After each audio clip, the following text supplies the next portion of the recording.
Friends, अस्सलाम वालेकुम। Story start करने से पहले please subscribe my channel, like my videos, click on the bell icon and I am really sorry guys कि मैं इतने दिन वीडियो अपलोड नहीं कर सकी स्टोरी के बारे में क्योंकि मेरे एग्ज़ाम्स चल रहे थे। तो आज मुझे टाइम मिला तो फिर मैं वीडियो अपलोड कर रही हूँ। तो अब हम चलते हैं अपनी स्टोरी की जानिब। जुनून इश्क पार्ट नंबर 94। अहमद के चाचू अपने भतीजे को बता देते हैं कि चंद दिनों के बाद हम रखते हैं दावत। अहमद को तो बहुत खुशी होती है यह सुनकर। क्या कहा चाचू ने?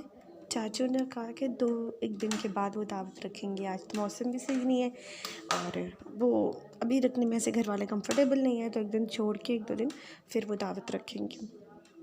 इरफा की ये बात सुनकर थोड़ा सा अजीब लगता है, लेकिन अहमद को तो बहुत अच्छा लग रहा होता है।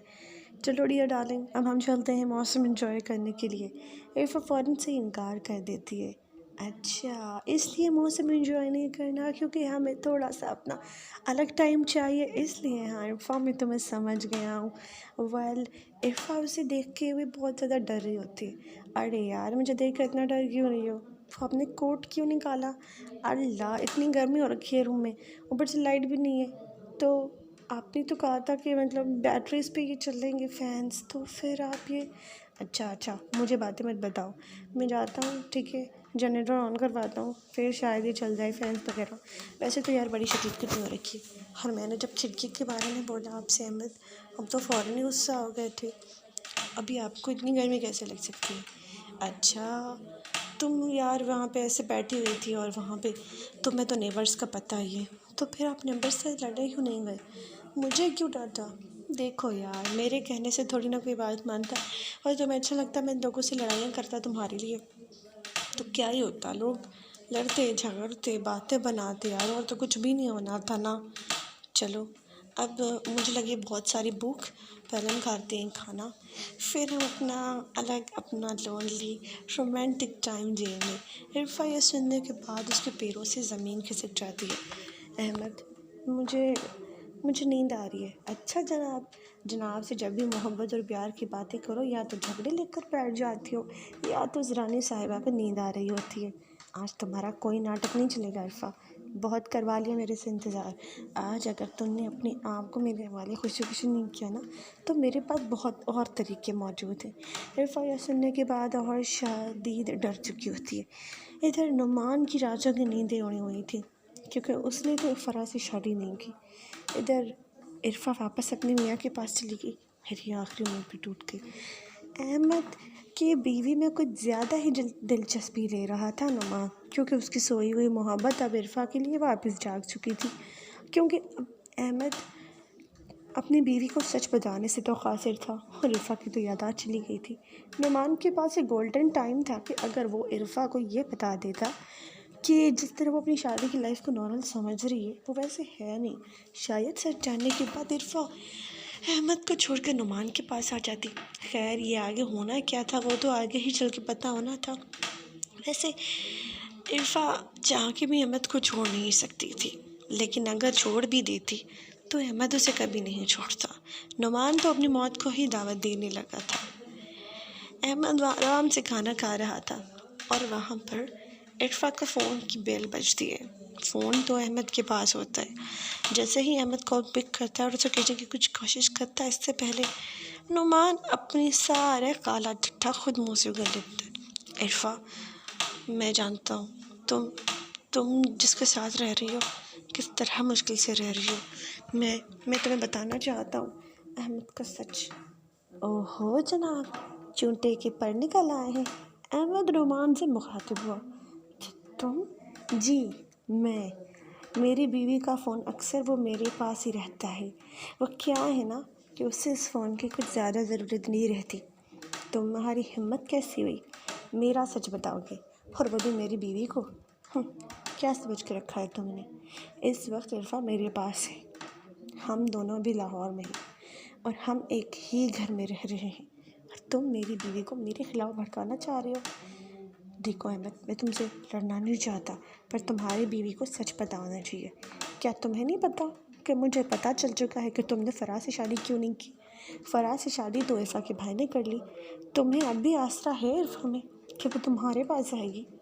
मैं उसे भी जान से मार दूंगा और तुम्हें भी, लेकिन उसको तुम्हारा तो कभी भी नहीं होने दूंगा। नुमान उससे मुखातिब हुआ। अच्छा, तुम मेरी बीवी को मारने की बात कर रहे हो? अभी तक इरफा के कज़न हो इसीलिए ज़िंदा रखा तुम्हें। मैं तो तुम्हारी नीयत से पहले दिन से वाकिफ़ हूँ। क्या लगा था तुम्हें मैं इतना बेवकूफ़ हूँ? बेवकूफ़ अगर इतना ही हूँ ना मैं, तो मैं सिर्फ़ इरफा के लिए हूँ। उसके लिए मैं बेवकूफ़ बन सकता हूँ, जोकर बन सकता हूँ, दुनिया का निहायत ही बुरा इंसान और अच्छा इंसान, क्यूट, हर चीज़ बन सकता हूँ, लेकिन तुम्हारे लिए मैं वैसा नहीं हो जाता। अब अगर तुमने जंग का ऐलान कर ही दिया है ना, तो अब मेरे हमले झेलने के लिए भी तैयार रहना।